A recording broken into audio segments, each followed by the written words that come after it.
Hello student. स्वागत है आप सब स्टूडेंट का आपके अपने YouTube channel A to Z solution point में। तो आज हम लोग क्लास 10th की मैथमेटिक्स में प्रश्नावली 8.1 में क्वेश्चन नंबर 1 को सॉल्व करेंगे। तो आइए सवाल की ओर चलते हैं। सवाल हमारा कहना है कि त्रिभुज एबीसी में जिसका कोण भी समकोण है, ए बी बराबर 24 सेंटीमीटर और बीसी बराबर 7 सेंटीमीटर दिया हुआ है। निम्नलिखित का मान ज्ञात करने के लिए कह रहा है। ठीक है, हम देख रहे हैं कि यहाँ पे sign A, cos A, sign सी और कॉस सी का मान ज्ञात करने के लिए कह रहा है। लेकिन इनका मान ज्ञात करने से पहले इसमें त्रिभुज की बात की गई है सवाल में, समकोण त्रिभुज की बात हुई है। तो चलिए आइए हम समझते हैं समकोण त्रिभुज के माध्यम से इस सवाल को। यहाँ पर जो है ए बी सी एक समकोण त्रिभुज बना हुआ है। यहाँ पर कोण बी को समकोण किए हैं क्योंकि सवाल में कह रहा है कि कोण बी समकोण है। ठीक है, तो समकोण कोण जो होता है वो 90 डिग्री का होता है। ठीक है, और समकोण कोण के सामने वाली भुजा कर्ण कहलाती है, जो कि समकोण त्रिभुज में सबसे बड़ी भुजा कर्ण होती है। कर्ण कभी चेंज नहीं होता है, इस बात को हमेशा याद रखना है। यदि चेंज होता है तो आधार और लंब होता है, वो भी आवश्यकता अनुसार चेंज होता है। तो इसमें हम देख रहे हैं कि आधार का मान दिया हुआ है, लंब का भी मान दिया हुआ है, कर्ण का मान नहीं दिया हुआ है। तो सबसे पहले हम क्या करेंगे, कर्ण का मान निकालेंगे। यहां पर हम सबसे पहले हल लिख लेते हैं और लिखेंगे दिया है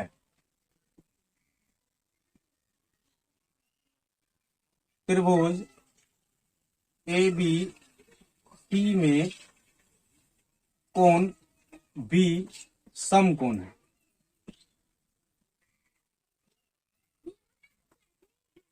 जहां ए बी बराबर 24 सेंटीमीटर, बी सी बराबर 7 सेंटीमीटर तथा ए सी बराबर वाट। ए सी का मान नहीं दिया हुआ है तो हम ए सी का मान निकालेंगे। ए सी मतलब क्या, कर्ण वाली भुजा की मान ज्ञात करना है। समकोण त्रिभुज में जब भी दो भुजा की माप दी हुई रहती है और तीसरी भुजा की माप यदि निकालना हो तो वहां पर पाइथागोरस प्रमेय का फॉर्मूला यूज किया जाता है। यहाँ पर लिखेंगे पाइथागोरस प्रमेय से, पाइथागोरस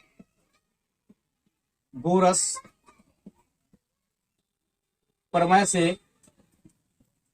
तो यहाँ पर लिखेंगे किसका मान निकालना है, कर्ण का मान निकालना। लिखेंगे कर्ण स्क्वायर बराबर क्या हो जाएगा, लंब का स्क्वायर प्लस आधार का स्क्वायर। यदि हम कर्ण के ऊपर से स्क्वायर हटा लेते हैं तो इस साइड रूट आ जाएगा। ठीक है, तो यहां पर लिखेंगे कर्ण बराबर रूट अंडर लंब का स्क्वायर प्लस आधार का स्क्वायर। ठीक है, अब हम लिखेंगे यहां पर कर्ण बराबर रूट अंडर लंब की जगह पे लंब का मान बैठाएंगे। लंब का मान कितना है, 24 सेंटीमीटर। तो यहां पर हम लिखेंगे 24 का स्क्वायर प्लस आधार का मान कितना है, 7 सेंटीमीटर। तो यहां पर लिखेंगे 7 का स्क्वायर। ठीक है, अब हम इसका स्क्वायर करेंगे। लिखेंगे कर्ण बराबर रूट अंडर 24 का स्क्वायर करने पर 576 प्राप्त होता है। तो यहां पर लिखेंगे 576 प्लस 7 का यदि स्क्वायर करते हैं तो 7 7 49 होता है। तो यहां पर लिखेंगे 49। अब इन दोनों को जोड़ देंगे, क्या हो जाएगा, 576 और 49 को जोड़ते हैं तो 625। तो यहां पर लिखेंगे 625। लेकिन हम देख रहे हैं कि 625 के ऊपर क्या लगा हुआ है, रूट लगा हुआ है। रूट का मतलब वर्गमूल होता है। क्या होता है, वर्गमूल होता है। तो इसका मतलब इस संख्या क्या करना है, वर्गमूल निकालना है। तो यहां पर लिखेंगे कर्ण बराबर 625 का वर्गमूल 25 होता है। इस बात को याद रखना पड़ेगा, 25। तो हम देख रहे हैं कि कर्ण का मान कितना निकला है, 25 सेंटीमीटर। तो यहां पर अब हम क्या करेंगे, वाट को हटा करके 25 लिख देंगे, 25 सेंटीमीटर। अब हम देख रहे हैं कि समकोण त्रिभुज में तीनों भुजा की माप हमें ज्ञात है, क्योंकि दो भुजा की माप ज्ञात था और तीसरी भुजा का माप हमें ज्ञात नहीं था, तो हम वो भी निकाल लिए हैं। अब और देख रहे हैं कि आगे में हमारा मतलब आगे सवाल कह रहा है कि सवाल में और क्या ज्ञात करना है, क्या नहीं ज्ञात करना है। तो हम यहाँ पे देख रहे हैं कि साइन ए का मान ज्ञात करने के लिए कह रहा है, कॉस ए का, साइन सी का और कॉस सी का मान ज्ञात करने के लिए कह रहा है। तो यहां पर हम लिखेंगे बारी बारी से सबका मान निकालते जाएंगे। यहां पर लिखेंगे साइन ए का मान, तो साइन ए बराबर क्या हो जाएगा, साइन थीटा बराबर सूत्र होता है लंब बटे कर्ण होता है, तो यहां पर लिखेंगे लंब बटे कर्ण। तो अब हम देख रहे हैं कि यहाँ पे साइन थीटा बराबर लंब बटे कर्ण होता है, लेकिन थीटा की जगह क्या है, ए है, तो थीटा कहाँ गया, ए के जगह पे गया, और ए कहाँ है, यहाँ पे इसको पकड़ेंगे ए को, और ए के सामने भुजा, यानी कि थीटा यहाँ पे छिपा हुआ है, तो थीटा के सामने भुजा क्या कहलाएगी, लंब कहलाएगी। तो अभी आधार जो है चेंज होकर क्या बन जाएगा, लंब। तो हम लंब इसको देख रहे हैं कि ये हो रहा है नियम के अनुसार, थीटा के सामने भुजा जो लंब होती है उसके नियमानुसार अभी कुछ देर के लिए लंब ये हो जाएगा। तो लिखेंगे 7 बट्टे कर्ण कितना है 25, ठीक है। उसके बाद कह रहा है कि कॉस ए का मान ज्ञात करने के लिए, तो यहां पर लिखेंगे कॉस ए बराबर, कॉस थीटा बराबर सूत्र होता है आधार बट्टे कर्ण, तो यहां पर लिखेंगे आधार बट्टे कर्ण। तो कॉस थीटा बराबर होता है आधार बट्टे कर्ण, लेकिन यहाँ पे ए है तो थीटा कहाँ है, यहाँ पे ए की जगह पे, तो ए के सामने भुजा क्या कहेगी, लंब।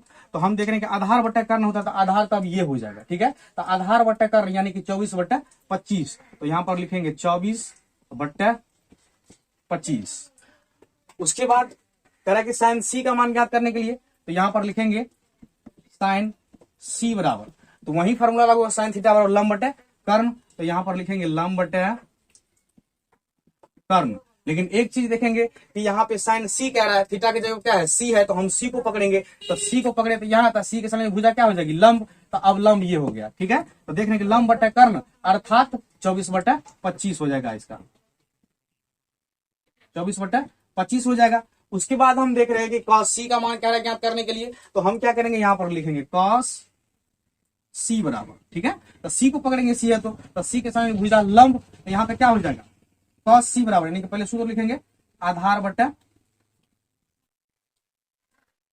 कर्ण, तो क्या हो जाएगा, कॉस सी कह रहा था, सी के सामने भुजा लंब, तो कर्ण बटन करा है, आधार बटन करा है कर्ण, तो क्या हो जाएगा, आधार यानी कि 7 और कर्ण 25, तो यहां पर लिखेंगे 7 बट्टा 25।